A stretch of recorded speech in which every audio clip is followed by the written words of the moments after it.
Assalamualaikum warahmatullahi wabarakatuh. Perkenalkan, nama saya Revangga. Saya dari Fakultas Teknik Industri Universitas Sarjana Wiyata Taman Siswa Yogyakarta.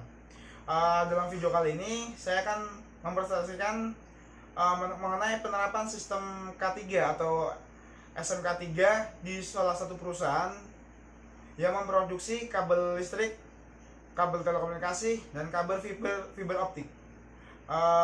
Untuk lebih jelasnya, langsung aja kita ke video berikut ini.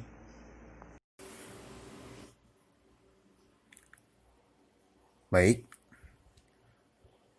pada video kali ini pertama saya akan membahas mengenai pemenuhan peraturan perundang-undangan K3 di perusahaan tersebut terkait sistem manajemen keselamatan dan kesehatan kerja atau SMK 3. Perusahaan ini berkomitmen serius untuk mensejahterakan dan mengurangi tingkat angka kecelakaan karyawan dengan menerapkan aturan atau kebijakan K3 yang berpedoman pada perundang-undangan negara Republik Indonesia, antara lain sebagai berikut. Yang pertama ada peraturan pemerintah nomor 50 tahun 2012 tentang penerapan SMK 3. Yang kedua ada peraturan Menteri Republik Indonesia nomor 186 tahun 1999 tentang unit penanggulangan kebakaran di tempat kerja. Kemudian ada peraturan Menteri nomor 4 tahun 1980 tentang syarat-syarat pemasangan dan pemeliharaan APR. Oke, selanjutnya ada pun peraturan yang wajib dipatuhi oleh pekerja ialah menggunakan wear pack, menggunakan helm safety, memakai sarung tangan safety, memakai kacamata yang safety, dan tentunya memakai sepatu yang safety sesuai standar dari perusahaan yang sudah ditentukan. Oke, selanjutnya saya akan menjelaskan tentang penyelesaian masalah K3. Dalam upaya menjalankan sistem manajemen keselamatan dan kesehatan kerja, tentunya tidak semua pekerja sadar akan pentingnya penerapan SMK 3, sehingga masih ada beberapa pekerja yang melanggar peraturan-peraturan SMK 3.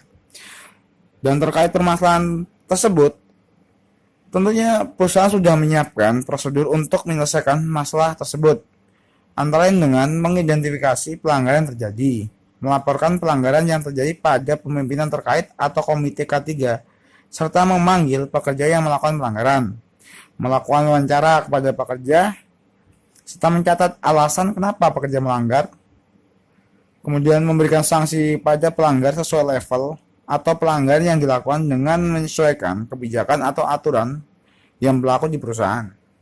Yang terakhir, Komite K3 beserta pemangku pimpinan terkait melakukan analisis pelanggaran yang terjadi guna mencari solusi agar pelanggaran serupa tidak terulang kembali. Dan adapun solusi yang diberikan sebagai berikut: melakukan inspeksi rutin kepada semua karyawan, mengevaluasi secara berkala untuk memastikan bahwa kebijakan K3 masih relevan sesuai, mengadakan sosialisasi rutin pada seluruh karyawan guna meningkatkan kesadaran akan pentingnya penerapan K3. Dan terakhir, penempatan rambu-rambu K3 atau anjuran yang harus disesuaikan dengan kondisi tempat kerja yang mudah dilihat dan mudah dibaca.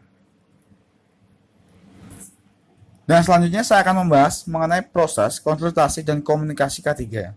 Dalam menjamin keberhasilan penerapan SMK 3, tentunya tidak bisa dilakukan secara individu, melainkan dengan kerjasama antara pimpinan perusahaan dengan seluruh staf perusahaan dan seluruh pekerja ataupun karyawan yang bekerja di perusahaan ini. Dengan melakukan komunikasi sebagai berikut: melakukan inspeksi atau audit rutin setiap bulan sekali, melakukan sosialisasi rutin di lingkungan tempat kerja, melakukan diskusi terkait K3 dengan pekerja dan pimpinan terkait atau personalia, melakukan rapat internal sebulan sekali terkait K3. Dan hasil proses komunikasi tersebut nantinya diharapkan dapat memberikan informasi terkait permasalahan yang sering terjadi, kemudian disampaikan kepada pihak-pihak pemangku kepentingan terkait untuk kemudian ditindaklanjuti.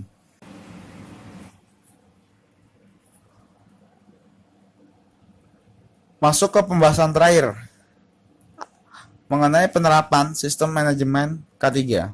Upaya yang dilakukan perusahaan dalam menerapkan dan menjalankan SMK3 antara lain melakukan rapat secara kelompok maupun individu yang dijadwalkan secara rutin atau non-rutin oleh perusahaan atau manajemen representatif penerapan dan bahaya K3 di tempat kerja, memberikan sanksi yang tegas bagi pekerja yang melanggar peraturan K3.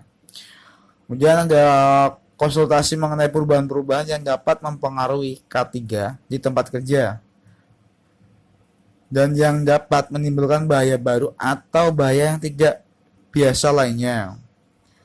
Selanjutnya, melaporkan kecelakaan K3 dan menyampaikan isu K3 guna memberikan kesadaran akan pentingnya penerapan K3. Dan yang terakhir, menciptakan tempat kerja yang aman dan nyaman. Pencapaian sudah diraih akan terus dioptimalkan guna menjaga penerapan SMK3 tetap konsisten, sedangkan penerapan SMK3 yang belum tercapai akan terus dievaluasi dan diperbaiki guna mengoptimalkan seluruh penerapan SMK3 di perusahaan ini. Sekian video dari saya. Untuk kurang lebihnya saya mohon maaf yang sebesar-besarnya.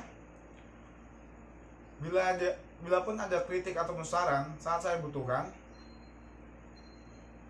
dalam membantu untuk menyempurnakan penerapan sistem K3 tersebut.